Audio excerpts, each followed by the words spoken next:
offense, and what percentage is defense, what percentage is serving against these handles? I don't think you've really put percentages on it. I just think everything comes into play. It's not really one thing way outweighs the other with Olivia and Lainey in particular, because they're both just so talented. It's more maybe a little comfort level from the team. And so it's, again, razor thin. I thought Olivia played amazing this weekend.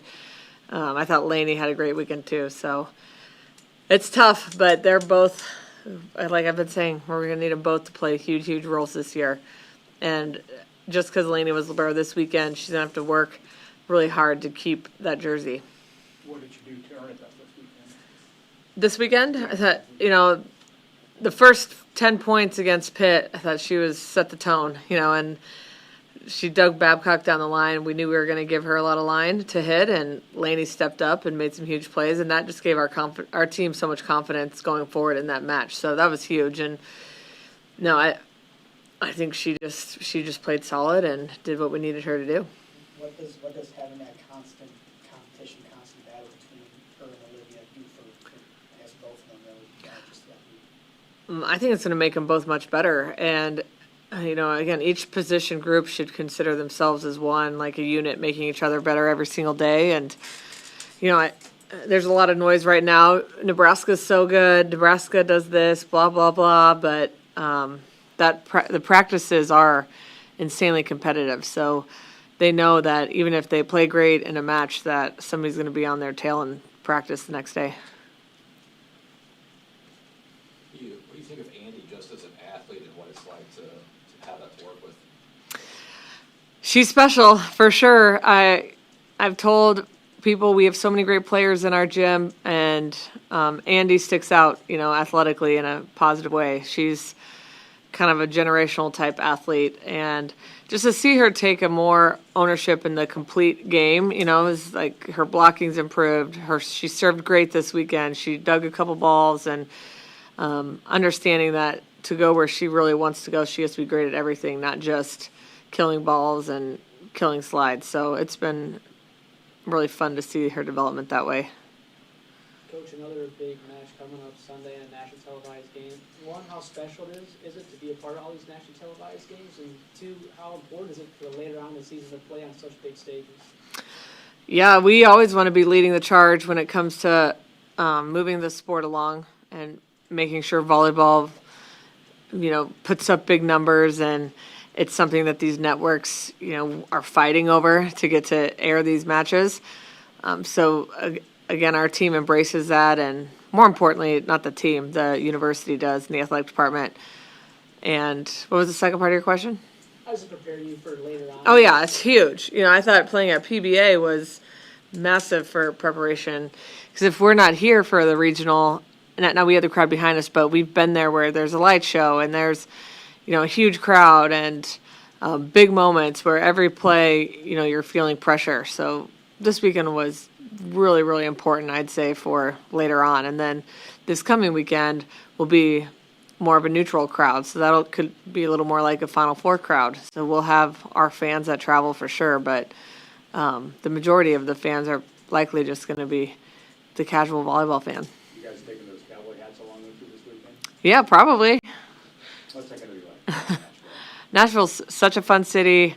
A lot of distractions. I know that. So, I'm glad we have that game on Friday against Lipscomb to keep us focused, because the weekends in Nashville can be a blast. But there's a lot of people on our team that haven't been there, so it's going to be really cool to take in the city a little bit. And we're trying to find some good restaurants to make sure that we take advantage of being there and get out and see the city and enjoy it. With Lipscomb, what are the challenges with starting the season as high as you did with 2 wins over top 5 teams and a sold-out PBA, and now you're going on the road to a mid-major? I mean, the challenge is staying focused and making sure, our team isn't listening to, whether it's good and bad noise, that we're focused on ourselves and our improvement, and Lipscomb's another match to improve and hopefully see what other players can do. It's first road game. I'm sure that'll be sold out, and, Lipscomb's a really good mid-major. This isn't a team that hasn't competed in NCAA tournaments or beaten Power 5 teams before. So they've shown that they can compete with a lot of Power 5 schools. Would you consider playing matches in PBA in the future? For sure.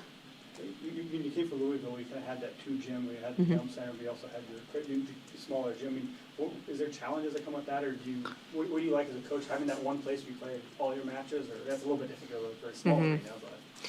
I love it because it's, again, you get in a different type of environment. It prepares you for what you could face at the end of the year.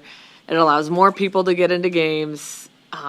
Typically the bigger arenas, there's more technology and different things you can do that just enhance the experience. And I don't know, it's kind of rejuvenating for players too. It's like, okay, we have our routine in Devaney. Everybody knows what they do. Well, we're going down to PBA, and it changes things and adds some very positive distractions, in my opinion. So I hope we get to play there again. I don't know what that looks like yet from a university standpoint, but it seems like a no-brainer to move a game or two down there a year. Coach, obviously, focus is going to be Lipscomb first, but can you speak to playing Kentucky, Coach Skinner, and a familiar-ish foe? Yeah, Skinner was the assistant here when I was a player, so we had a player-coach relationship, and then going to Louisville, and, I don't know if there's too many rivals in the whole country that can top the Louisville-Kentucky rival. So then we were rivals, but it was always funny because the fans wanted us to, hate each other. Well, the volleyball staffs were very friendly.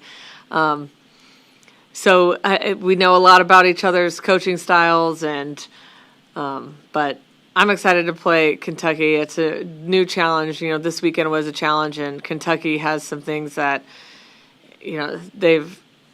they will be good enough to be a team in December that makes it all the way, in my opinion, based on their roster. So that'll be a heck of a challenge for us. And then you throw in the ABC and the 11 a.m. start. There's a lot going on there.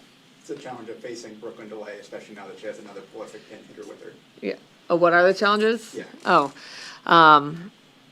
yeah. You can't just stop her, or you're going to give up a lot to Hudson. So, arguably the best outside hitter duo in the country. Both play 6 rotations, and they both are great out of the back row, and that's what makes it even more challenging. Is you're not just worried about them each when they're in the front row. You really have to worry about them both the entire 6 rotations because they're almost as good out of the back row as the front row.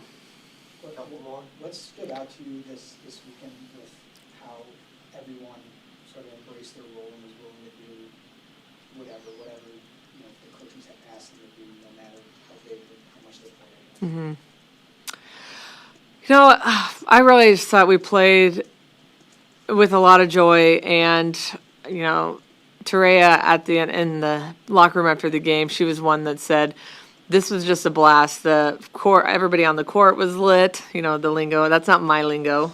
I'm repeating her. The court was lit. The bench was lit. The crowd was lit. So she was just saying that the whole experience was just so much fun, and it's great when, especially somebody that's in the game and then comes out for 3 rotations, to have the same perspective and the same vibes, whether you're on the court or off the court.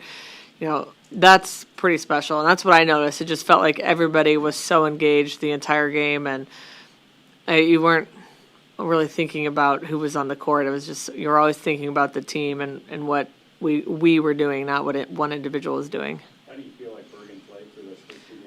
I thought she played really well. She took some risks, and some of them paid off great. Some of them weren't so great, but that's what you want to do early on in the year. And, she is a fabulous defender, great server. She just makes winning plays, and I thought she showed that this weekend. She's not too risky of a setter, is she? I thought she was more this weekend, which was good. Throwing the ball around, and jacked a couple balls back to Andy and Allie on Sunday, so it was good to see. What have those conversations been like for you, trying to encourage her to, go there a little bit more frequently than she's used to? I think it's hard as a setter because you want to put your hitters in the best positions possible, and the hitters are worried about, they got their jobs to get kills, so it's a two-way street. You want them to be ready for anything, and you want them to be successful. And then when they're not, you feel a lot of weight. So just taking that weight off of her and make sure the team knows that we're working on those things and not just the conversations between Bergen and I. So if it's not perfect, they know, okay, we're going to figure this out, and if it doesn't work, we're going to stop doing it. But right now, we're going to keep working on it and keep expanding our range. And she took some swings too. Just like, what does that do for a defense when you have a setter who's not just good at, you know, dump kills, but like actual swinging? Yeah, it just gives them one more thing to worry about, and it just kind of sets the tone too. Like we're here, and we can match up with who's ever across the net in all spots. All right, thanks everybody. Thanks. It has been circling, it like landed on my nose